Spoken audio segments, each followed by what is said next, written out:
یہ سن کر مطلب نے کہا کہ بھائی تجھ پر لعنت ہو، تو نہیں جانتا کہ یہ میرے بھائی ہاشم کا لڑکا شیبہ ہے؟ میں اپنے بھتیجے کو اس کی ماں کے پاس لایا ہوں، یہ میرا غلام نہیں ہے۔ لیکن بعض کتابوں میں یہ واقعہ اس طرح بھی درج ہوا ہے کہ جب ان کی سواری مکے میں داخل ہوئی تو ان کے چچا مطلب سے اہل مکہ نے پوچھا یہ بچہ کون ہے؟ تو آپ نے جواب دیا کہ یہ میرا غلام ہے۔ ضیاء النبی میں پیر کرم شاہ الازہری نے کچھ اسی طرح سے لکھا ہے۔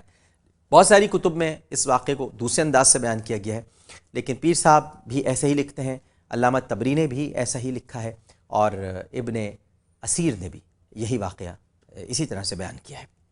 گھر پہنچے تو بیوی نے بچے کے بارے میں استفسار کیا، تو بیوی کو بھی یہی بتایا کہ یہ میرا غلام ہے۔ اس طرح جو شیبہ تھے، یعنی ہمارے نبی کریم صلی اللہ علیہ وآلہ وسلم کے دادا محترم، یہ عبد المطلب کے نام سے مشہور ہو گئے۔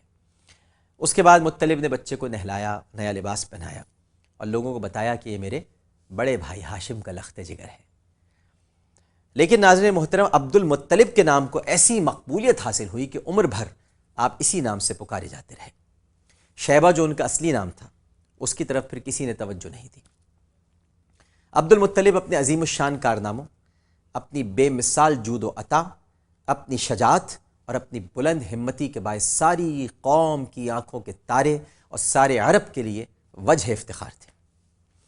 ایک جلیل القدر باپ کے بیٹے تھے، تاریخ عالم پھیر دینے کی صلاحیتوں سے مالا مال 10 بیٹوں کے باپ تھے۔ لہٰذا آپ سن شعور تک پہنچتے ہی حضرت ہاشم کی طرح نامور اور مشہور ہو گئے۔ انہوں نے اپنی قوم میں اس قدر بلند مقام حاصل کر لیا کہ ان کے بزرگوں میں سے کوئی اس رتبے پر نہیں پہنچ سکا۔ قوم ان سے بے حد محبت کرتی تھی، اور عرب میں ان کی عزت بہت بڑھ گئی تھی۔ آپ کے بہت سے کارہائے نمایاں کتب تاریخ کے اوراق کی زینت ہیں۔ آپ نے اپنے آباء و اجداد کی طرح خود پر شراب حرام کر رکھی تھی، اور غار حرا میں بیٹھ کر آپ عبادت کیا کرتے تھے، جہاں ہمارے سرکار جاتے تھے۔ تو ہمارے سرکار اسی لیے غار حرا جایا کرتے تھے ناظرین محترم، کیونکہ آپ کو اپنے دادا سے بڑی محبت تھی، بڑا پیار تھا۔ دادا نے وہاں بیٹھ کر عبادت کرنا شروع کی تھی، تو میرے آقا صلی اللہ علیہ وآلہ وسلم نے بھی اپنی عبادت کا مرکز غار حرا کو بنایا۔ اور یہاں میں ضمناً یہ بات بھی آپ کو بتلاتا چلوں، جن کو غار حرا کی بلندی پر جانے کا شرف حاصل ہوا اور سعادت حاصل ہوئی ہے، اور انہوں نے اس غار میں داخل ہو کر اس مصلی کی جگہ پر 2 رکعت نفل پڑھے ہیں، تو انہوں نے ضرور دیکھا ہوگا کہ جو مصلی ہے وہ قبلہ رخ کس طرف ہے۔ تو وہاں سے آپ کو ایک دراڑ نظر آئے گی، ایک جھری دکھائی دے گی، اور اس جھری سے اگر آپ دور سامنے دیکھیں گے تو آپ کو خانہ کعبہ کے در و دیوار نظر آئیں گے، مسجد حرام کے آپ کو مینار نظر آئیں گے۔ تو اندازہ یہ ہوا اور معلوم یہ ہوا اور علم یہ ہوا کہ نبی کریم صلی اللہ علیہ وآلہ وسلم کے دادا خود نبی کریم صلی اللہ علیہ وآلہ وسلم اس وقت بھی اپنے رخ اطہر کو کعبۃ اللہ کی طرف کرتے تھے جب کعبے کو قبلہ بنانے کا حکم نہیں ہوا تھا۔ اس وقت بھی ان کا چہرہ اقدس خانہ کعبہ ہی کی طرف تھا، حالانکہ بیت المقدس اس وقت قبلہ تھا۔ آیات تحویل قبلہ تو بعد میں نازل ہوئی ہیں، وہ بھی نبی کریم صلی اللہ علیہ وآلہ وسلم کی خواہش پر اللہ سبحانہ وتعالی نے کہ ارشاد فرمایا کہ پیارے سجدے میرے لیے ہوں گے، قبلہ تیری پسند کا ہوگا۔ تو قبلہ چونکہ شروع سے سرکار دو عالم صلی اللہ علیہ وآلہ وسلم کے دادا اور خود سرکار دو عالم صلی اللہ علیہ وآلہ وسلم مسجد حرام کی طرف، خانہ کعبہ کی طرف قبلہ رخ ہو کر عبادت کیا کرتے تھے، تو اس سے یہ بھی پتہ چلتا ہے کہ حضرت عبد المطلب کتنے بڑے توحید پرست تھے، آپ کا رخ کس طرف تھا، اور آپ کا دسترخوان اتنا وسیع تھا کہ انسانوں کے علاوہ پرندوں کو بھی کھانا کھلایا جاتا تھا۔ مصیبت زدوں کی امداد اور غریبوں کی خبر گیری آپ کا بڑا خاص شیوا تھا، اور یہی ساری چیزیں پھر پوتے میں آئیں۔ پوتے بھی، اور پوتے تو پھر سب سے بڑھ کر ہیں، کیونکہ پوتے میں خالی دادا سے نہیں آئیں یہ ساری چیزیں، بلکہ جو نبی کریم صلی اللہ علیہ وآلہ وسلم ہیں وہ تو خاتم الانبیاء ہیں، نبیوں کے تاجدار ہیں، امام الانبیاء ہیں۔ تو اللہ سبحانہ وتعالی اپنے پیارے کو مکمل بنا کر پیش کرنا چاہتا ہے کہ جو جو خوبی ہر نبی میں موجود ہے وہ ساری خوبیاں اس کے پیارے، اس کے حبیب صلی اللہ علیہ وآلہ وسلم میں دکھائی بھی دیں اور ہم اسے محسوس بھی کر سکیں۔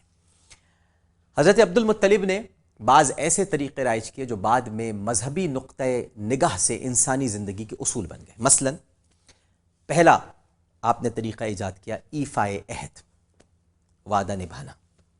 یہ آپ نے ایجاد کیا، وعدے نہیں نبھائے جاتے تھے اس زمانے میں۔ پھر آپ نے ایک اور طریقہ ایجاد کیا جو آج بھی لوگوں کو شرم آنی چاہیے، جو خفیہ نکاح کرتے ہیں۔ سب سے پہلے حضرت عبد المطلب نے خفیہ نکاح سے اجتناب کا طریقہ عرب میں ایجاد کیا کہ کچھ خفیہ نہیں ہوگا، نکاح کا مطلب ہی ہے کہ کھلی بات ہونا۔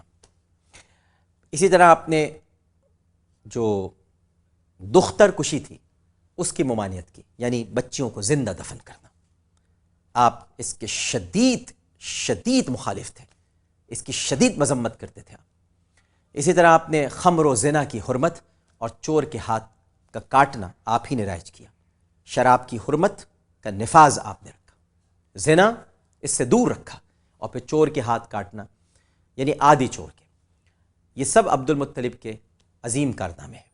اور ایک عظیم کارنامہ یہ بھی ہے ناظرین کرام جو ان تمام کارہائے نمایاں کو ڈھانپ لیتا ہے کہ انہوں نے چاہے زمزم کو جو ایک زمانے سے بند ہو چکا تھا پھر کھدوا کر جاری کیا۔ آپ اہل عرب کو مکارم اخلاق اپنانے کی تلقین فرماتے تھے اور ظلم و سرکشی اور غلیظ حرکتوں سے آپ روکتے رہے۔ آپ ہی نے چاہے زمزم سے وہ طلائی ہرن برآمد کیے جو موتیوں اور جواہرات سے مرصع تھے، وہیں سے دھات کے 7 بہت بڑے بڑے تختے بھی دستیاب ہوئے تھے، اور آپ ہی نے ان دھاتی تختوں سے کعبے کا دروازہ بنایا پہلی مرتبہ، اور سونے کے ہرن اور باقی سامان بیت اللہ شریف کے لیے آپ نے وقف کر دیا۔ عبادت کے لیے نہیں کہ وہاں کوئی سونے کے ہرن کو سجدہ کرے، نہیں، بلکہ وقف کر دیا تھا تاکہ کبھی جب ضرورت پیش آئے تو ان ہرنوں کو پگھلا کر ان کے سونے سے جو پیسہ حاصل ہو اس سے خانہ کعبہ کی تعمیر اور توسیع کی جائے۔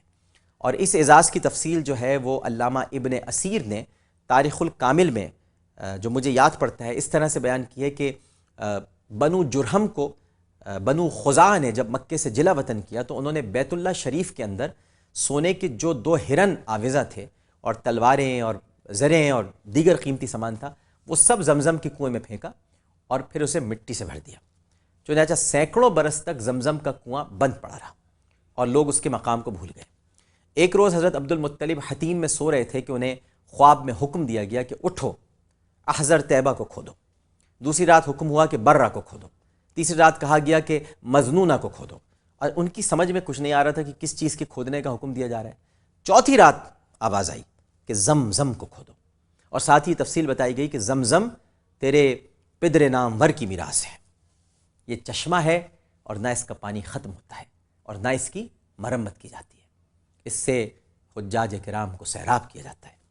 یہ گوبر اور خون کے درمیان میں ہے جہاں کالا کوا چونچے مار رہا ہے، اور یہ مقام چیونٹیوں کی بستی کے بالکل قریب ہے۔ جب تفصیلات کا علم ہو گیا تو حضرت عبد المطلب دوسرے دن اپنے بیٹے حارث کے ساتھ کدال لے کر ایصاف اور نائلہ کے درمیان، جس کو آئسیف اور نائلہ بھی کہا جاتا ہے، ان کے درمیان جہاں مشرکین بتوں کے لیے جانور قربان کیا کرتے تھے، وہاں پہنچے تو دیکھا کہ ایک کوا وہاں چونچے مار رہا ہے۔ آپ نے کھدائی شروع کر دی۔ قریش نے پہلے تو اسے فضول کام سمجھا، پھر جب کامیابی کے آثار نمایاں ہوئے تو وہ بھی کنویں کی کھدائی میں شامل ہونے کی ضد کرنے لگے۔ حضرت عبد المطلب کے انکار کے بعد جھگڑا بڑھ گیا۔ بنی سعد بن حزیم کی ایک کاہنہ تھی، اس کو ثالث مقرر کیا گیا، اور وہ شام کی سرحد کے قریب رہتی تھی۔ راستے میں ایک جگہ پانی ختم ہو گیا اور پیاس سے تمام لوگ جب مرنے کے قریب ہو گئے تو اچانک حضرت عبد المطلب کے اونٹ نے قدم اٹھایا تو نیچے سے ٹھنڈے اور میٹھے پانی کا چشمہ ابل پڑا۔ قریش نے یہ کرامت دیکھی تو کہا کہ عبد المطلب اب آگے جانے کی ضرورت نہیں، زمزم پر تمہارا حق ہے، ہم حصے داری کا دعویٰ واپس لیتے ہیں۔ چنانچہ دونوں گروہ واپس آ گئے، کھدائی مکمل کی گئی تو سونے کے 2 قیمتی ہرن، قیمتی تلواریں اور زریں برآمد ہو گئیں۔ قریش نے حصے کا مطالبہ شروع کر دیا، جس پر قرآن اندازی کی گئی تو کعبے کے حصے میں ہرن اور حضرت عبد المطلب کے حصے میں تلواریں اور زریں، اور قریش کے حصے میں کچھ بھی نہیں آیا۔ آپ نے سونے کے ہرنوں کو پگھلا کر پترے بنوائے اور کعبہ شریف کے دروازے پر منڈھا دیے۔